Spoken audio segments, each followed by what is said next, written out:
Hello everyone, मैं आज आप लोगों के लिए बायोकेमिस्ट्री टॉपिक लाई हूँ। बायोकेमिस्ट्री जो होता है, जो भी लिविंग ऑर्गेनिज्म होता है, सजीव के शरीर में जो भी बॉडी के अंदर होने वाले केमिकल प्रोसेस का जो स्टडी हम लोग करते हैं उसको बायोकेमिस्ट्री कहा जाता है। और उसके बाद जो है फर्स्ट एंजाइम जो है, सबसे पहला जो एंजाइम था डायस्टेज था। और डायस्टेज को अभी हम लोग एमाइलेज के नाम से जानते हैं। उसका खोज 1833 ईस्वी में हुआ था। और डीएनए का हेलिक्स स्ट्रक्चर जो होता है जेम्स वाटसन और क्रिक के द्वारा दिया गया था। अब हम लोग सेल के बारे में जानकारी लेंगे। तो सेल जो होता है हम लोग के बॉडी में सबसे छोटा संरचनात्मक और क्रियात्मक इकाई होता है सेल। और जिस तरह एक मकान को बनने में एक ईंट का ज़रूरत होता है, तो सबसे छोटा उसी तरह हमारे बॉडी में के बनने में सबसे छोटा जो संरचनात्मक और क्रियात्मक जो इकाई हुआ वो सेल हुआ। और ये सेल जो है लिविंग सेल को दो ग्रुप में डिवाइड किया गया है, prokaryotic cell and eukaryotic cell.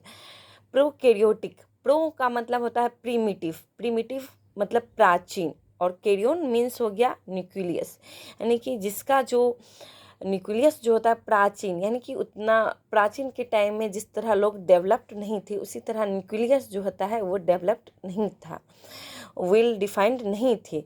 इसी के नाम से हम लोग याद रखेंगे प्रोकैरियोटिक। और यूकैरियोटिक, यू मीन्स हो गया गुड या एडवांस न्यूक्लियस, कैरियोन मतलब न्यूक्लियस। तो इसका मतलब हो गया कि यूकैरियोटिक सेल में जो होता है वेल डेवलप्ड न्यूक्लियस होता है, और इसमें जो है multiple DNA double helix organized रहता है क्रोमेटिन के रूप में। और ये प्रोकैरियोटिक हो गया, ये जो हो गया इसमें सिंगल न्यूक्लियस रहता है और ये पुअरली डिफाइंड रहता है, जिसको न्यूक्लियोइड के नाम से जाना जाता है। अब इसके आगे हम लोग देखते हैं सेल मेम्ब्रेन। सेल मेम्ब्रेन का मतलब हो गया सेल के ऊपर जो भी जो लेयर पाया जाता है, आउटर लेयर, उसको सेल मेम्ब्रेन के नाम से जाना जाता है। सेल मेम्ब्रेन का ही दूसरा नाम हो गया प्लाज्मा मेम्ब्रेन। ये जो सेल मेम्ब्रेन जो होता है प्रोकैरियोटिक और यूकैरियोटिक दोनों में ये प्रेजेंट रहता है। और ये जो सेल वाल जो होता है, ये सेल वाल प्रोकैरियोटिक में प्रेजेंट रहता है और यूकैरियोटिक में ये एब्सेंट रहता है। और जिस तरह जैसे कि प्रोकैरियोटिक जो होता है ये किस में पाया जाता है, तो ये बैक्टीरिया हो गया, ब्लू ग्रीन अलगी हो गया। और यूकैरियोटिक जैसे हम लोग के बॉडी में एनिमल हो गया, प्लांट सेल हो गया, ये सब में यूकैरियोटिक सेल पाया जाता है। तो इसका ओवरऑल ऑर्गेनाइजेशन जो हम लोग जानेंगे तो ये सिंपल रहेगा। और हमारे बॉडी में ये जो ऑर्गेनाइजेशन जो संगठन होता है, संरचनात्मक जो संरचना रहता है वो क्या होगा, जटिल हम लोग का बॉडी का रहेगा, तो ये कॉम्प्लेक्स हो जाएगा। और अब आगे जो देखेंगे रिप्रोडक्शन, तो रिप्रोडक्शन जो होता है प्रोकैरियोटिक सेल का वो एसेक्सुअल होता है, और यूकैरियोटिक सेल का ये जो होता है सेक्सुअल होता है। और सेल साइज जो होता है ये प्रोकैरियोटिक सेल का स्मॉल होता है, छोटा रहता है, 1 से 10 नैनोमीटर इसका सेल साइज रहता है।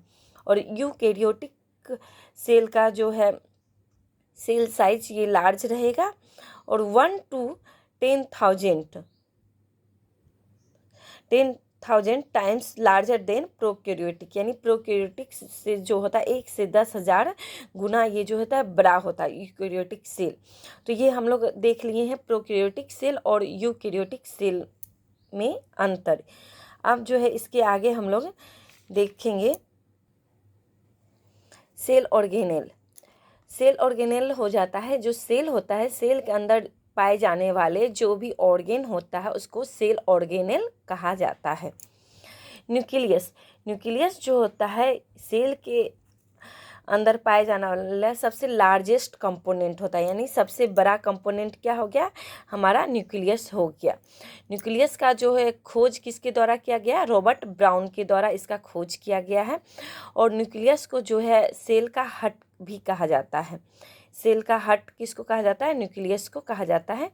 अब इसके आगे एंडोप्लाज्मिक रेटिकुलम के बारे में जानकारी लेते हैं। तो ये जो होता है साइटोप्लाज्म, जो सेल के अंदर पाया जाने वाला जो फ्लूइड रहता है उसको हम लोग साइटोप्लाज्म कहते हैं। साइटोप्लाज्म में जो ये मेम्ब्रेनस ट्यूब्यूल का जो जाल होता है, कम्प्लेक्स नेटवर्क होता है, उसको इंडोप्लाज्मिक रेटिकुलम कहा जाता है। ये भी दो फॉर्म में पाया जाता है, रफ ईआर और smooth ER. Rough ER, rough मतलब हो गया खुरदुरा, खुरदुरा का मतलब हो गया कि दानेदार, यानी उस पर कोई दाना चिपका हुआ है, तो इसीलिए इसको एक नाम से जाना जाता है, क्या, ग्रेनुलर टाइप ऑफ ईआर। इसको हम आसान भाषा में जानेंगे, ग्रेनुलर मतलब दानेदार टाइप का होता है, इंडोप्लाज्मिक रेटिकुलम का दानेदार टाइप का रहता है। रफ, रफ मतलब खुरदुरा, यानी कि इसके ऊपर क्या पाया जाता है, कंटेंस राइबोसोम। यही राइबोसोम जो होता है उसके ऊपर चिपका हुआ रहता है, किसके ऊपर, तो इंडोप्लाज्मिक रेटिकुलम के ऊपर जो है ये राइबोसोम चिपका हुआ रहता है, जिसके कारण ये क्या होता है, रफ होता है, और इसीलिए इसको ग्रेनुलर टाइप ऑफ ईआर कहा जाता है। इसका जो फंक्शन होता है, तो इसका फंक्शन होता है प्रोटीन सिंथेसिस में ये जो है हेल्प करता है, और प्रोटीन का ट्रांसपोर्टेशन में ये हेल्प करता है। तो ये जो राइबोसोम जो इसके ऊपर जो पाया जाता है, इसी के कारण जो है ये प्रोटीन सिंथेसिस में हेल्प करता है। स्मूथ ईआर, स्मूथ का मतलब हो गया चिकना, तो इसके ऊपर जो है वो दानेदार टाइप का ये नहीं रहता है, तो इसीलिए इसको क्या नाम से जाना जाता है, ए ग्रेनुलर टाइप ऑफ ईआर। ए लग गया यानी कि अब्सेंस ऑफ ग्रेनुल्स, यानी इसके ऊपर कोई दाना नहीं चिपका हुआ है, दानेदार टाइप का नहीं है, इसीलिए इसको ए ग्रेनुलर टाइप ऑफ ईआर कहा गया है। और इसमें जो है राइबोसोम नहीं पाया जाता, ये जो राइबोसोम हुआ इसके ऊपर नहीं चिपका हुआ रहता है। और इसका क्या हेल्प होता है, तो स्मूथ ईआर का हेल्प हो जाता है, यह जो हेल्प करता है लिपिड में मदद करता है, स्टीरॉयड, यानी कि स्टीरॉयड हो गया आपका, एस्ट्रोजेन हो गया, टेस्टोस्टेरोन हो गया, ये सब में ये हेल्प करता है, इसके सिंथेसिस यानी संश्लेषण में हेल्प करता है। और इसका एक और भी हेल्प होता है कि ये जो हिपेटोसाइट हो गया, हिपेटोसाइट में जो है ऑक्सीडेटिव मेटाबॉलिज्म के लिए हिपेटोसाइट में हेल्प करता है। हिपेटोसाइट क्या हो गया, लीवर सेल जो होता है उसको हिपेटोसाइट कहा जाता है। और ये जो भी ड्रग होते हैं लेते हैं हम लोग, उसके डिटॉक्सिफिकेशन में भी हेल्प करता है। डिटॉक्सिफिकेशन में मतलब मेनी ड्रग का डिटॉक्सिफिकेशन करता है। अब राइबोसोम, राइबोसोम जो हो गया सेल ऑर्गेनल में सबसे छोटा जो होता है, स्मॉलेस्ट हो गया क्या, राइबोसोम। सबसे बड़ा हम लोग पढ़े हैं ऊपर न्यूक्लियस हो गया, और सबसे छोटा जो हो गया राइबोसोम हो गया। और इसका जो फंक्शन क्या हो गया, ये जो है प्रोटीन सिंथेसिस में हेल्प करता है, इसीलिए ये जो है रफ इंडोप्लाज्मिक रेटिकुलम में ये जो राइबोसोम चिपका था, जिसके कारण वो हेल्प करता था प्रोटीन के संश्लेषण में, तो इसी के कारण, राइबोसोम के कारण ही। अब इसके आगे हम लोग पढ़ेंगे गोल्जी बॉडी। तो गोल्जी बॉडी जो होता है इसका एक अलग अलग नाम होता है, गोल्जी कॉम्प्लेक्स भी बोलते हैं, गोल्जी एपरेटस भी बोलते हैं। और इसका जो खोज हुआ है, discovered by Camillo Golgi, Camillo Golgi के द्वारा इसका खोज हुआ है। और ये जो है सेक लाइक ऑर्गेनल होता है, इट इज़ थीन मतलब पतला रहता है, मेम्ब्रेन सेक लाइक ऑर्गेनल होता है गोल्जी बॉडी।